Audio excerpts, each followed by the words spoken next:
what's up? It's Irish. I've got Rachel here, and we have a unique opportunity I didn't know we were going to have today. So a little bit of a bonus entry because we were able to grab a saddle and bring it home to clean. So I just wanted to show you really quickly what we're doing to clean a saddle. We went through the tack and all that sort of stuff, but we didn't clean anything. We just sort of looked at how dirty my stuff was. So let's look at the saddle really quick and see how we're gonna clean it. So there's Rachel over there. It's my riding partner and friend. And we went out today on Senior Lucky and Miss Storm. We went with a woman that we've ridden with a few times named Vanda and her bae, Miss Ellie. And this is Lucky's saddle. We've got our trusted, tried and true Kiwi saddle soap cake here. I've used Kiwi saddle soap ever since I was a little kid. I've never used anything else. All you people who swear by Lexol, good for you. I like this stuff.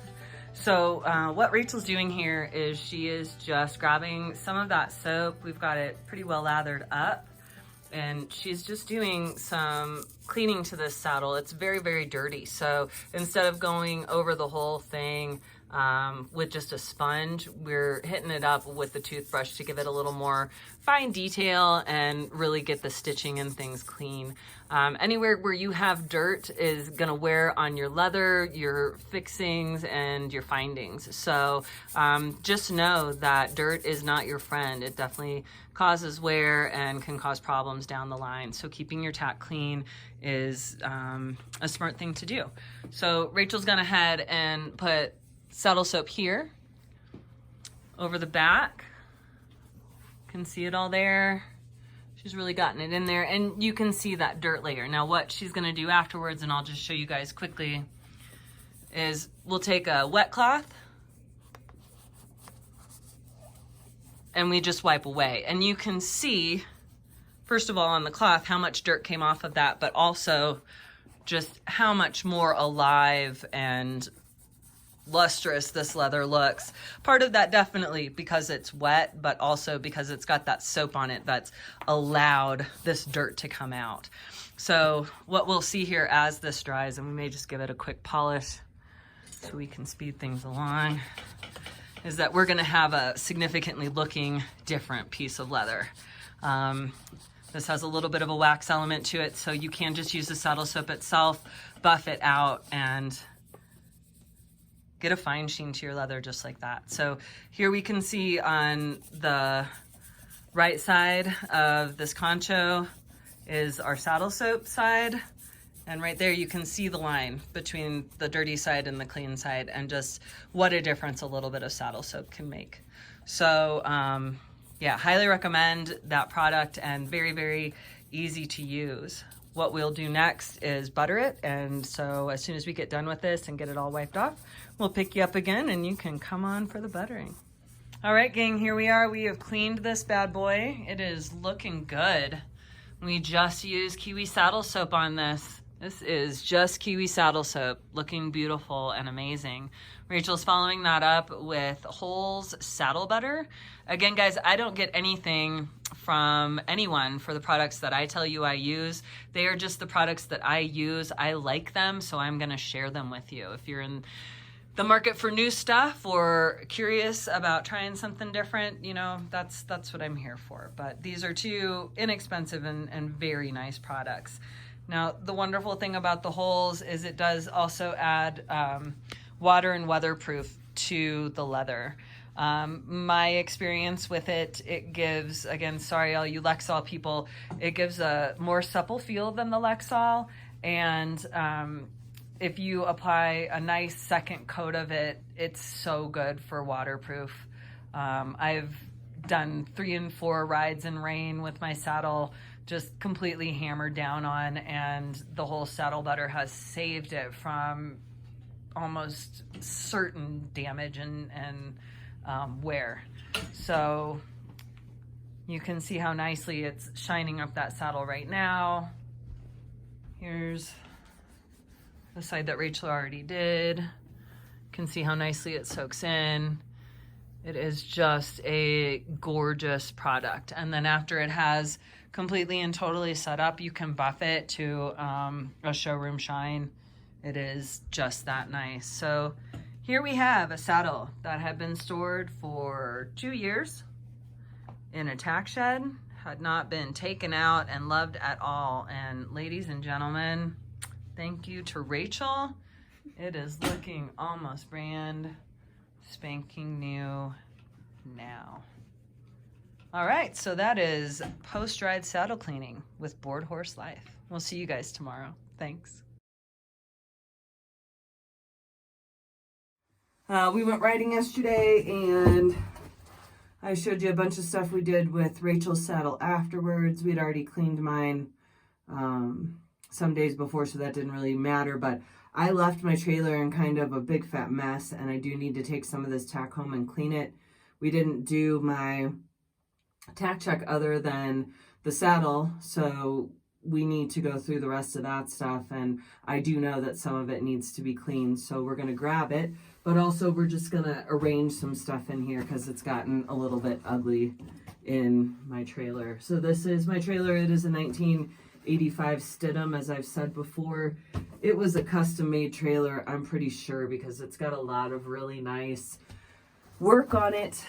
It is a 2-horse straight load. It has a ramp in the back. My horse currently hates that ramp, but we're going to work on getting used to it. There's a bridge on property here that we can trip and trop over. If anybody's familiar with the Three Billy Goats gruff, we can trip and trop over and get used to the sound and the feel of it. And I think that's most of what her...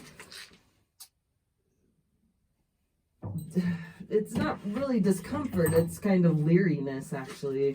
I think the majority of her leeriness is definitely based on the fact that she doesn't feel like it's gonna be stable for her. So I definitely want her to feel like it's a trailer that's gonna support her in the long run. Sorry, I thought I had something leaking in my bucket there, but I didn't. And so we want to get her comfortable with it, because my husband would like to redo this trailer for us, and I would like to turn this little tack room area into like a little tiny living quarters. Having a little tiny sink and stuff, a place to sleep that goes over where the saddles are, and then little closet and kitchen area over here.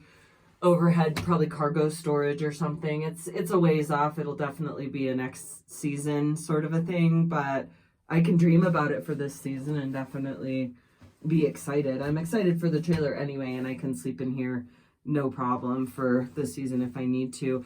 I brought Storm's really nice mask today. This is the one that has the more protective mesh layer on it. It's finer mesh, as I said.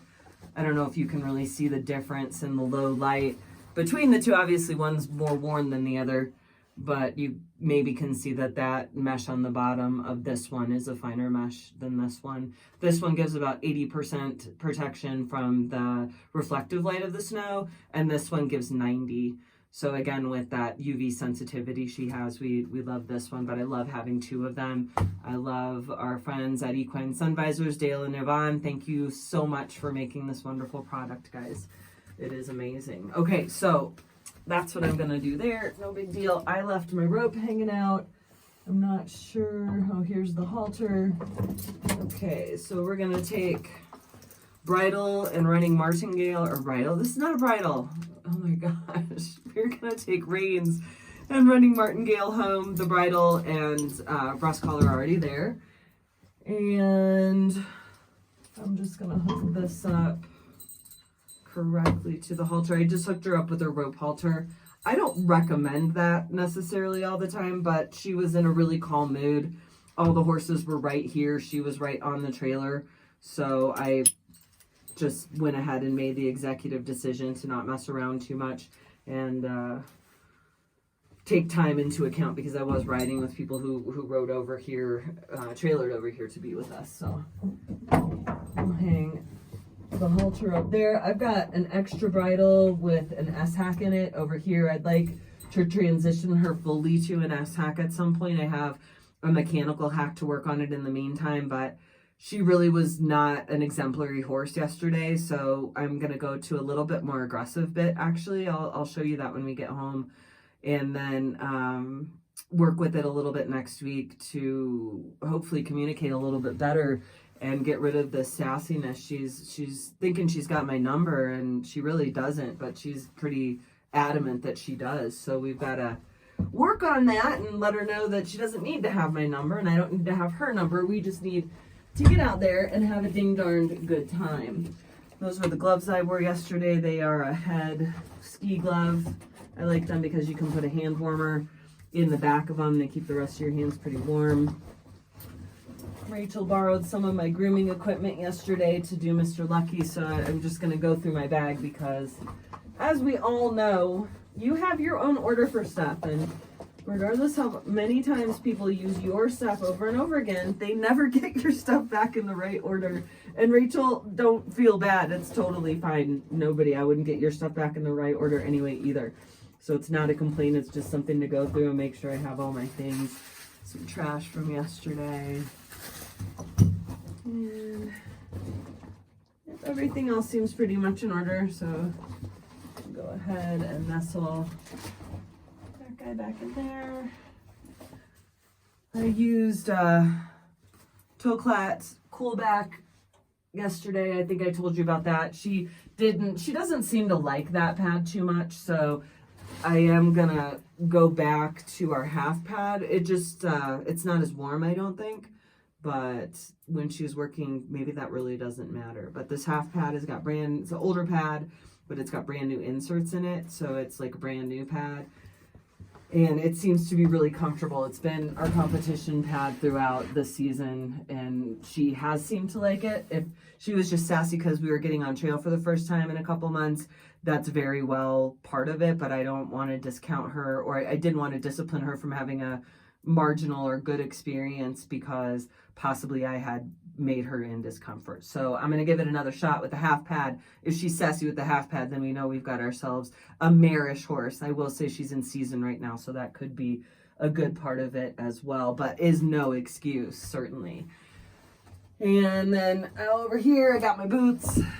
We talked about the boots before. This is one with the more fortified backing on it. That's a rear boot for her. This is one with the regular backing. You can see the difference. This one is a worn boot. This one is a new boot. You could definitely see the difference in the tread there. These things are burly when they're brand new. They're awesome. And then, like I said, you can detach the gaiters and put them back on. There are sizes to these boots. There is a handy dandy sizing guide on the Easy Care website. If you want to check it out, I highly recommend knowing the size of your boots before you buy them, because yeah, they're expensive things, my friends, and you don't want it to be money badly spent. You want it to be money well spent. My experience, my girlfriends and I, our experience with stuff that we've bought and doesn't work, trying to resell it's been fairly difficult. So I'm not saying you're not going to have trial and error, but try to, for the things that are most expensive, try to get it right the first time, or try to have a backup person that wants to buy it from you. Because I have one girlfriend sitting on a saddle. I'm sitting on the pad, the original half pad that those inserts came out of. My other girlfriend was sitting on my saddle for a while until I bought it. So yeah, try to get your gear right the first time. Again, that's better said than done, but just a word to the wise with the boots. You do have the ability to measure them, so measure them before you buy them. Let's see, we've got our other inserts here for the half pad. I took my chaps home. I took my gator and stuff home. Took the most of her, rest of her tack home. So I think we're actually done in here. It was a little less than I thought I needed to do, I guess. So from my trailer on a kind of snowy Thursday evening, this is Irish with Corey Horse Life. We'll see you when we get home doing that check pack.